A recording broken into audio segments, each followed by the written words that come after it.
तो कहानी की शुरुआत में हमें दिखाया जाता है कि सूरज धीरे धीरे पृथ्वी के पास आ रहा है, जिस वजह से पृथ्वी के सभी इलाकों में आग और सूखा फैलने लगा है। इसलिए जल्दी ही साइंटिस्ट पृथ्वी पर आने वाली सोलर क्राइसिस के खतरे के बारे में पूरी दुनिया में अनाउंस करने लगते हैं, जिसमें वो सभी को बताते हैं कि अगर सूरज इसी स्पीड से आगे बढ़ता रहा तो सूरज 100 सालों में पृथ्वी को अपने बीच समा के खत्म कर देगा और 300 सालों बाद वो पूरे सौर मंडल को ही खत्म कर देगा। इसलिए पृथ्वी को बचाने के लिए UEG यानी यूनाइटेड अर्थ गवर्नमेंट मूविंग माउंटेन नाम के एक प्रोजेक्ट पर काम करने का फैसला करती है। इस प्रोजेक्ट के अकॉर्डिंग साइंटिस्ट काफी सारे बड़े बड़े इंजन्स बनाकर पृथ्वी के अलग अलग हिस्सों में इंस्टॉल कर देंगे, जिसकी मदद से पृथ्वी को सौर मंडल से बाहर ले जाकर बचा लिया जाएगा। लेकिन इस प्रोजेक्ट में काफी खर्चा होने वाला था, साथ ही खाने पीने के रिसोर्सेज भी दिन प्रतिदिन खत्म होते जा रहे थे, जिस वजह से लोग दंगे और प्रोटेस्ट करने लगे थे। इन प्रोटेस्ट में वो लोग शामिल थे जिन्हें किसी भी अंजाम या खतरों की परवाह नहीं थी, क्योंकि इन लोगों का मानना था कि जो खतरा अभी तक पृथ्वी पर नहीं आया है उसके लिए गवर्नमेंट इतना बड़ा रिस्क लेकर पृथ्वी और मानव जाति को खतरे में डाल रही है। वहीं दूसरी ओर UEG डिजिटल लाइफ नाम के एक प्रोजेक्ट यानी DLP पर बैन लगा देती है, जिस वजह से प्रोटेस्ट और भी ज्यादा बिगड़ जाते हैं, क्योंकि DLP एक कट्टर ग्रुप था जिसका मानना था कि इंसानों का फ्यूचर सिर्फ कंप्यूटर में है। असल में वो एक ऐसा प्रोग्राम डेवलप करना चाहते थे जिससे इंसान अपने दिमाग को एक डिस्क में अपलोड कर सकता था, लेकिन रिसोर्सेज की कमी के कारण वो इस प्रोग्राम को आगे नहीं बढ़ा सकते थे। इसलिए रिसोर्सेज के लिए वो हैकिंग करके UEG पर आतंकवादी हमला करते रहते थे। इन सब के बीच UEG नोटिस करती है कि उनके मूविंग माउंटेन प्रोजेक्ट से लोगों का विश्वास उठता जा रहा है, जिस कारण काफी सारे लोग इस प्रोजेक्ट को रोकने की कोशिशें कर रहे हैं। पर तभी चाइनीज एम्बेसडर जाओ इस प्रोजेक्ट के पहले पार्ट को कंप्लीट करने का कहते हैं, क्योंकि उनका मानना था कि पहला पार्ट जल्द ही पूरा हो जाएगा और लोगों को दोबारा उनके मूविंग माउंटेन प्रोजेक्ट पर विश्वास होने लगेगा। जाओ कहते हैं कि इस पहले पार्ट को कंप्लीट करने के लिए सबसे पहले चंद्रमा पर मौजूद इंजन्स की टेस्टिंग की जाएगी, क्योंकि हम चंद्रमा को भी सौर मंडल से धकेलने का प्लान कर रहे हैं ताकि पृथ्वी का ग्रेविटी से कनेक्शन टूट जाए। वहीं UEG इस टास्क को कंप्लीट करने के लिए कई लोगों को एस्ट्रोनॉट्स के रूप में ट्रेन करने वाली थी, इसलिए वो कुछ सोल्जर्स को बेस पर इकट्ठा करती है, जहां हम लियू नाम के एक पायलट को देखते हैं। तभी लियू देखता है कि बेस प्रोटेस्टर्स से घिरा हुआ है और गार्ड्स उन्हें रोकने की कोशिश कर रहे हैं। उसी वक्त एक प्रोटेस्टर बेस के अंदर घुस आता है, पर हैन नाम की लड़की उस आदमी को मारकर नीचे गिरा देती है। ये देखकर लियू हैन से काफी इम्प्रेस होता है और उसके साथ जिंदगी गुजारने के सपने देखने लगता है। इसके बाद सभी ट्रेनीज को एक एलिवेटर में बैठकर अंतरिक्ष में भेज दिया जाता है, क्योंकि उनका पहला टेस्ट अंतरिक्ष में होने वाला था।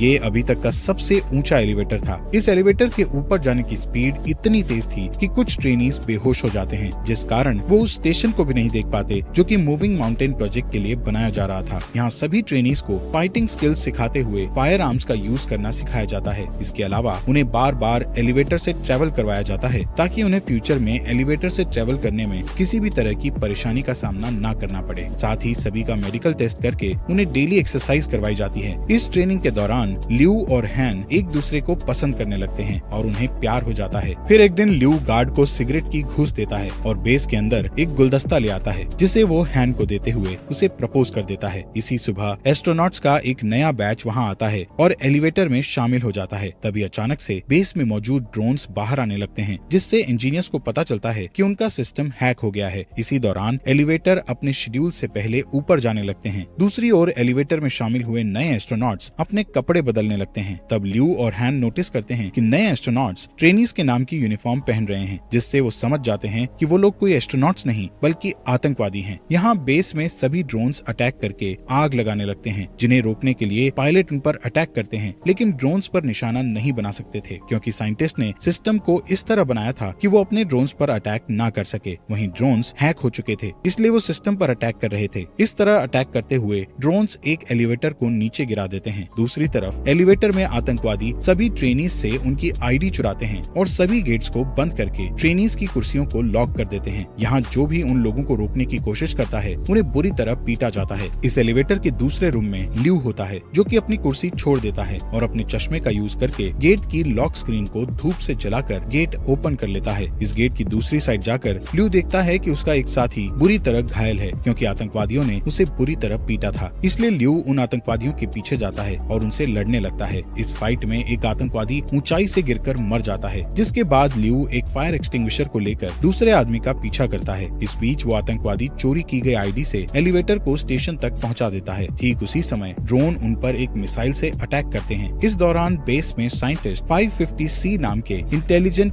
क्वांटम कंप्यूटर की मदद से सिस्टम को हैकर से सेव कर लेते हैं, जिसके तुरंत बाद ड्रोन्स जमीन पर गिरकर ब्लास्ट हो जाते हैं और फिर साइंटिस्ट द्वारा एलिवेटर को वापस नीचे खींच लिया जाता है। यहाँ ल्यू अभी भी उस आतंकवादी से लड़ रहा था। तभी हैन एक मैकेनिकल हाथ की मदद से विंडो को तोड़ती है और ल्यू के पास आकर उस आतंकवादी को मारने में उसकी मदद करती है। इसके बाद हैन गुस्से में ल्यू से दोबारा फ्लावर्स मांगती है, क्योंकि इस फाइट के दौरान उसके सभी फ्लावर्स टूट चुके थे। तभी अचानक से उसका स्टेशन बेस पर गिरने लगता है, क्योंकि उस आतंकवादी ने मरने से पहले डेटोनेटर दबा दिया था। ये स्टेशन बेस पर गिरकर क्रैश हो जाता है, जिससे बेस पर मौजूद बिल्डिंग्स ब्लास्ट हो जाती है और एलिवेटर भी अचानक से जमीन पर गिर जाता है, जिससे सभी ट्रेनीज भी इस एक्सीडेंट के शिकार बन जाते हैं। हालांकि ल्यू और हैन सही सलामत होते हैं। इसी दिन न्यूज पर बताया जाता है कि इस ब्लास्ट में लगभग 3000 लोगों की जान जा चुकी है और 5 से भी ज्यादा लोग घायल हुए हैं। यूईजी के बनाए स्टेशन के क्रैश होने के कारण कई लोगों की जानें गई थी, इसलिए लोग और भी प्रोटेस्ट करने लगते हैं। इस प्रोटेस्ट में आतंकवादी हमले और दंगे भी होते हैं। सभी प्रोटेस्टर गवर्नमेंट से डीएलपी को वापस लेने की मांग कर रहे थे। यहाँ जाओ अपनी असिस्टेंट से उस स्पीच को पढ़ने के लिए कहता है जिसे उसने यूईजी के प्रोजेक्ट में विश्वास रखने के लिए लिखा था। इसी दौरान जाओ अमेरिकन एम्बेसडर के साथ बातचीत करता है और उनसे प्रोजेक्ट पर काम करने के लिए एक और मौका मांगता है। कुछ हफ्ते बाद क्रायो स्लीपिंग पॉड्स में लोगों को रखकर चंद्रमा पर भेजा जाता है, ताकि वो चंद्रमा पर जाकर इंजन्स पर काम जारी रख सकें। इस बीच हैंग्यू नाम का कंप्यूटर इंजीनियर क्रायो स्लीप से उठता है, जो कि 550A नाम के एआई और उसकी बेटी याया की एक रिकॉर्डिंग को चेक करता है। दरअसल 550A की मदद से ही याया हैंग्यू से बात करती थी। यहाँ पता चलता है कि हैंग्यू पहले डीएलपी के लिए काम करता था, लेकिन 550C तक पहुँचने के लिए वो चंद्रमा पर काम करने आया है। असल में 500C पूरे बेस को कंट्रोल करता है, इसलिए हैंग्यू को लगता है कि वो 500C का यूज याया की क्लिप बनाने में करेगा, जिससे कुछ सेकंड्स के लिए उसकी मरी हुई बेटी का दिमाग एआई में डेवलप हो जाएगा। यहाँ टीम के बाकी मेंबर्स के साथ काम करते हुए हैंग्यू को पता चलता है कि जाओ नाम का कंप्यूटर रिसर्चर 550C का इंचार्ज है और वो चाहता है कि हैंग्यू उनके सिस्टम के ऑपरेशंस पर उनके साथ काम करे। इसके बाद हैंग्यू और जाओ 550C का पहला टेस्ट बेस के हर एक सेक्टर को एक्टिवेट करके करते हैं। जब वो कंप्यूटर के द्वारा वर्क के पूरा होने का वेट करते हैं, तब जाओ हैंग्यू को अपने दिमाग की डिजिटल कॉपी देता है, जिसे कंपनी ने जब्त कर लिया था, क्योंकि उन्होंने डीएलपी पर बैन लगा दिया था। यहाँ जाओ हैंग्यू को समझाता है कि ये तुम्हारे ऊपर डिपेंड करता है कि तुम इस कॉपी को डिस्ट्रॉय करना चाहती हो या नहीं। कुछ समय बाद हैंग्यू याया की क्लिप जाओ को दिखाता है। इस बीच हैंग्यू उस दिन को याद करता है जब वो अपनी पत्नी और बेटी के साथ कार से कहीं जा रहा था। तब अचानक से उसकी कार एक ट्रक से टकरा गई थी, जिससे उसकी पत्नी की तुरंत ही डेथ हो गई थी, पर याया कुछ समय तक जिंदा थी। इसलिए हैंग्यू याया के दिमाग को कंप्यूटर के जरिए जिंदा रखने के लिए उसे डीएलपी के पास ले गया था, लेकिन वो लोग उसकी मदद करना नहीं चाहते थे, क्योंकि उनकी टेक्नोलॉजी अभी तक तैयार नहीं हुई थी। इस बीच हैंग्यू की मुलाकात जाओ से हुई, जो कि पहले डीएलपी में काम करता था। यहाँ जाओ ने हैंग्यू पर एहसान करते हुए याया के दिमाग को 550A नाम के एआई में डाल दिया था। यहाँ प्रेजेंट में हैंग्यू जाओ से रिक्वेस्ट करता है कि वो याया पर 550C का यूज करे, जिससे याया पूरी तरह एआई में बदल सके। जिस पर जाओ हैंग्यू से कहता है कि याया के लिए 550A ही काफी है। इसी बीच उनका सिस्टम डिटेक्ट करता है कि वहाँ Z9 लेवल का सोलर स्टॉर्म आने वाला है, जिससे सभी लोग बेस पर वापस जाने का सोचते हैं, लेकिन उनके पास जो गाड़ियाँ थी उनकी स्पीड ज्यादा नहीं थी, पर फिर भी वो कोशिश करते हैं और किसी तरह सभी इंजन्स को बेस में रखकर उन्हें सोलर स्टॉर्म से बचा लेते हैं। पर इस प्रोसेस में 550C एआई बुरी तरह जल जाता है, जबकि प्रोजेक्ट को 3 दिनों में लॉन्च करना था, जिसके लिए उन्हें एक एआई की बहुत ज्यादा जरूरत थी। तब हैंग्यू जाओ को अपना 550A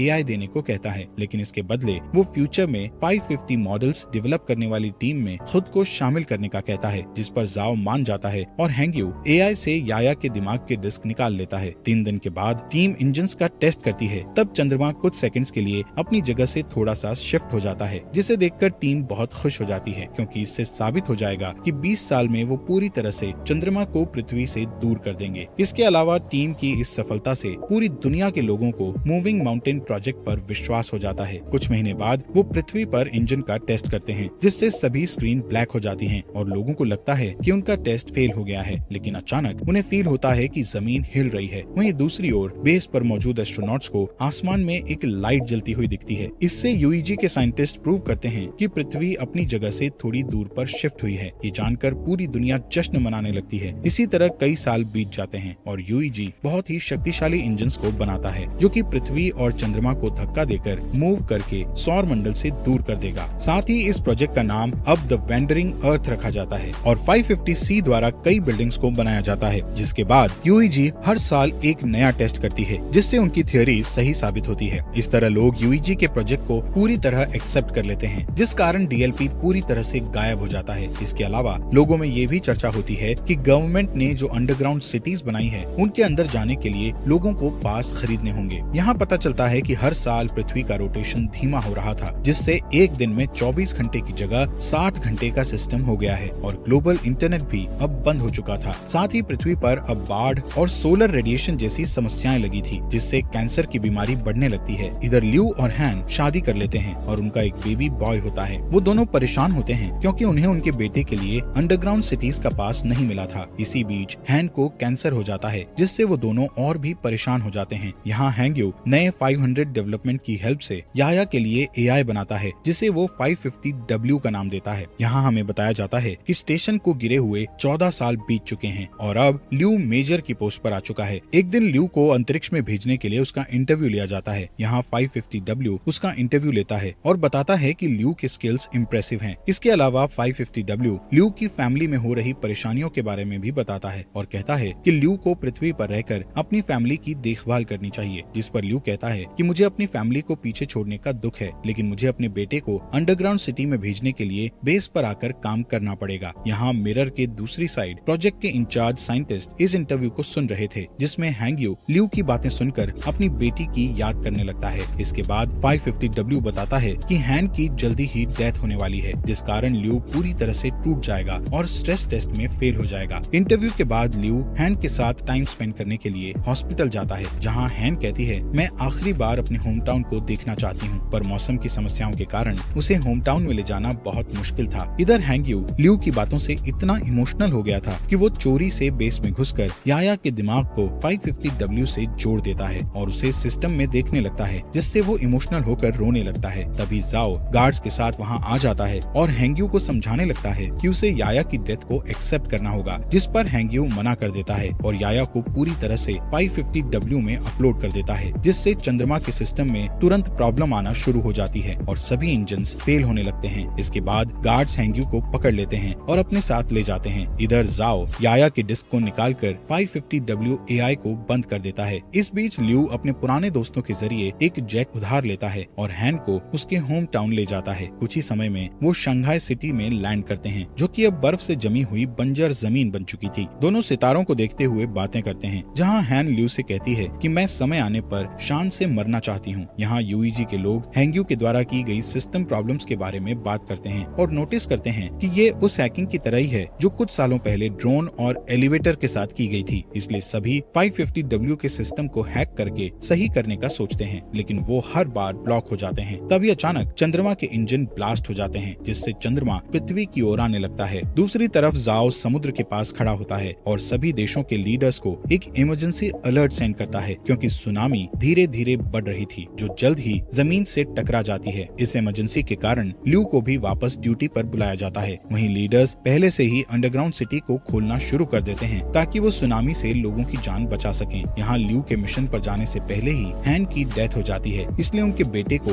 हैन के पिता अंडरग्राउंड सिटी में मिल जाते हैं। इस बीच जाओ यूईजी से सपोर्ट मांगते हुए कहता है कि उन्हें पृथ्वी के सभी परमाणु हथियारों का यूज करके चंद्रमा पर अटैक करना होगा, ताकि वो चंद्रमा को पृथ्वी से टकराने से रोक सकें, जिस पर सभी देश अपने अपने हथियार सौंपने के लिए मान जाते हैं। इस बीच जाओ हैंग्यू से मिलने के लिए जेल में जाता है और उसे बताता है कि वो पृथ्वी के इंजन्स को जल्द से जल्द एक्टिव करना चाहते हैं, लेकिन इसके लिए उन्हें ग्लोबल इंटरनेट को फिर से एक्टिव करना पड़ेगा। साथ ही जाओ बताता है कि इंटरनेट का एक सर्वर पानी में डूब गया है, जिसकी केयर करने के लिए उन्हें हैंग्यू की जरूरत है, लेकिन हैंग्यू जाओ की बात नहीं मानता है। तब जाओ उसे याया के दिमाग की डिस्क दिखाकर उसे ब्लैकमेल करता है, जिससे हैंग्यू को उसकी बात माननी पड़ती है। इसके बाद हम देखते हैं कि परमाणु को ट्रांसपोर्ट करने के लिए ल्यू के साथ साथ कई पायलट को चुना जाता है। वहीं पृथ्वी पर मिसिंग इंटरनेट सर्विस की देखभाल के लिए 3 टीम्स को बीजिंग, टोक्यो और डैलस भेज दिया जाता है। इसके बाद चुने हुए पायलट्स शटल्स के साथ चंद्रमा के लिए रवाना हो जाते हैं, जहां अंतरिक्ष में एस्ट्रॉइड्स प्लैनेट तेजी से शटल से टकराने लगते हैं, जिससे कई शटल्स क्रैश हो जाते हैं और टीम को 200 हथियारों का लॉस हो जाता है। इस वजह से अब उनके पास सिर्फ 180 हथियार ही बचे होते हैं। थोड़ी ही देर में बाकी के शटल्स चंद्रमा की सतह पर आ जाते हैं, लेकिन तभी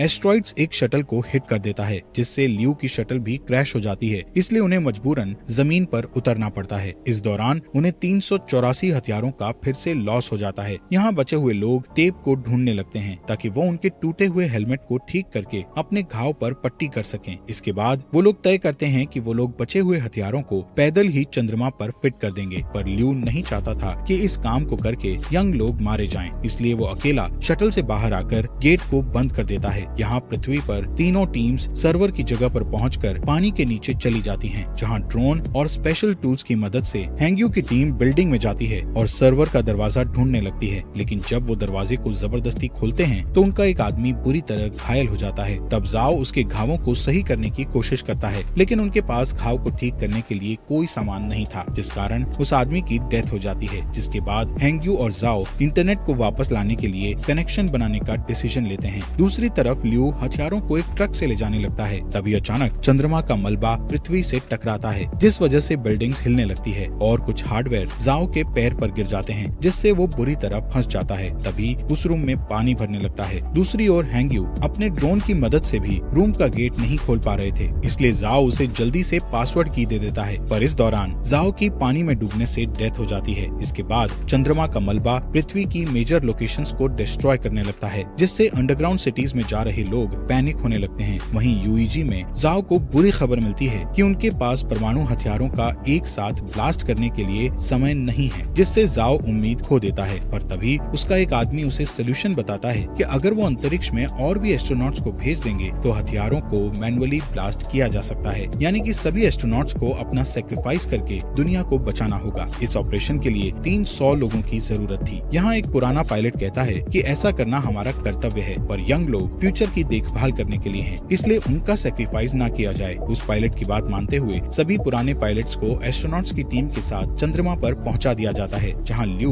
उन्हें आता हुआ देखकर चौंक जाता है, लेकिन उसका कम्युनिकेटर टूट गया था, इसलिए वो पृथ्वी पर वापस लौटने से पहले अपने पुराने टीचर और ट्रेनिंग पार्टनर्स को गुड बाय नहीं बोल पाता है। दूसरी ओर यूईजी बताती है कि टोक्यो और डैलस के सर्वर वापस आ चुके हैं, लेकिन बीजिंग का सर्वर अभी तक नहीं आया है। यहाँ बीजिंग में हम हैंग्यू को देखते हैं, जिसके रूम में पानी भरने लगता है और वो की को सही कंप्यूटर से नहीं जोड़ पाता। तभी चंद्रमा पर एस्ट्रोनॉट्स सभी परमाणु हथियारों को ब्लास्ट करने लगते हैं। ठीक उसी समय हैंग्यू भी उसकी माइंड डिस्क को एक कंप्यूटर से जोड़ देता है, जिससे चंद्रमा पूरी तरह ब्लास्ट हो जाता है। पर अब चंद्रमा का मलबा तेजी से पृथ्वी की ओर आ रहा था, इसलिए पृथ्वी को जल्द ही वहाँ से हटाने की जरूरत होती है। यहाँ हैंग्यू याया की क्लिप को एक्टिव करता है और उसे की दिखाकर अंदर से इंटरनेट को एक्टिव करने के लिए कहता है। तभी रूम में पानी भर जाता है, जिससे हैंग्यू की भी डेथ हो जाती है। वहीं चंद्रमा का मलबा पूरी दुनिया में गिरने लगता है। तभी यूईजी इमरजेंसी मैसेज भेजकर बताता है कि उनका मिशन फेल हो चुका है, जिससे शहरों में दंगे होने लगते हैं। वहीं जाओ हार नहीं मानता और अपनी टीम को इंजन्स में आग लगाने को कहकर उन्हें उल्टी गिनती शुरू करने को कहता है। इसी दौरान बीजिंग में हैंग्यू का दिमाग अचानक कंप्यूटर के अंदर एक्टिव हो जाता है, जहां वो अपनी बेटी से दोबारा मिलकर बहुत खुश होता है। इसके बाद हैंग्यू एआई में जाकर इंटरनेट सर्वर को एक्टिव कर देता है। तभी जाओ के आदेशों का पालन करते हुए एक आदमी इंजन्स को स्टार्ट कर देता है और फिर देखते ही देखते पृथ्वी मूव करने लगती है और चंद्रमा के मलबे से बच जाती है। ये देखकर पूरी दुनिया के लोग जश्न मनाते हैं। यहाँ ल्यू